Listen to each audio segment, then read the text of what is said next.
Una volta, qualche anno fa, il papà di uno di noi che ora non c'è più, il papà di un angelo, con il 24 sul cupolino e nel cuore, ci ha definiti così. Mi aveva tanto parlato di voi, ma a dire il vero non lo avevo mai ascoltato più di tanto. Ma essendo un gran capoccione, me li ha voluti far conoscere uno ad uno. Questi ragazzi da abbracciare e baciare come figli propri, immersi in quelle loro tute di pelle, con i loro caschi sgargianti, tutti veri duri. Gente che su strada non abbassa mai lo sguardo. Ma provate ad alzare loro quelle visiere scure da marziani e troverete occhi splendidi, puliti, gonfi di quelle lacrime vere in cui puoi annegare ed arrivare fino in fondo, alla loro anima, per vedere com'è candida. Provate poi a togliergli quelle tute e troverete al loro interno dei bambinoni, innamorati della vita, del weekend a bistecche e salsicce, ma ancora tanto bisognosi di un padre e di una madre che li prenda per mano quando la sorte inizia a giocare duro.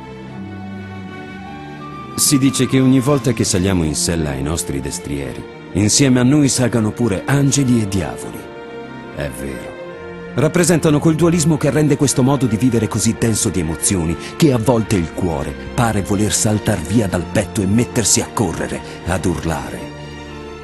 Diavoli che girano quel polso in maniera a volte così irrazionale e violenta che lo schizzo di adrenalina ti arriva dritto al cervello senza passare dal via, lasciandoci i tremori per lunghissimi, interminabili minuti.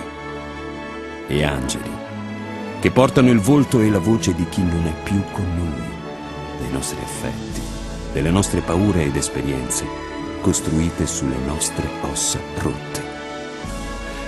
Sì, è vero. In moto si muore, capita.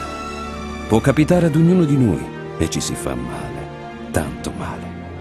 Ma quanta vita si trasforma in ricordi bellissimi, in attimi eterni, in risate così fragorose da far tornare il sole anche in una fredda e piovosa giornata di novembre.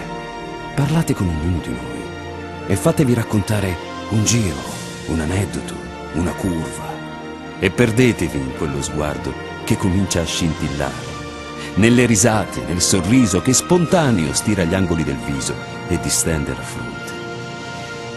Parlate con ognuno di noi e chiedetegli cosa sarebbe di lui se un giorno dovesse rinunciare a questa passione, e preparatevi a sentire l'urlo del silenzio, a vedere quello sguardo di bimbo diventare lo sguardo di un marinaio costretto a vivere a terra con il mare in vista, o di un pilota che guarda il cielo ancorato a terra. In moto si muore, è vero, ma non esiste modo migliore per vivere il tempo che ci è concesso. E se ancora non l'avete capito, lasciate perdere, non lo capirete mai. Ma se domani, andando al mare con la vostra famiglia automobilisticamente corretta, dovesse sopraggiungere uno di noi e vedeste vostro figlio girarsi di scatto e salutare sbracciando come un pazzo, rinunciate a capire anche lui. Lui, che nella sua incoscienza vede in noi quella scintilla che voi non siete stati capaci di scorgere.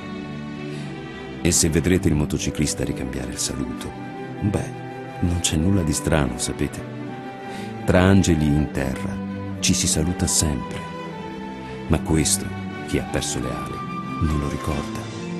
Motociclisti, strana, meravigliosa gente, felice.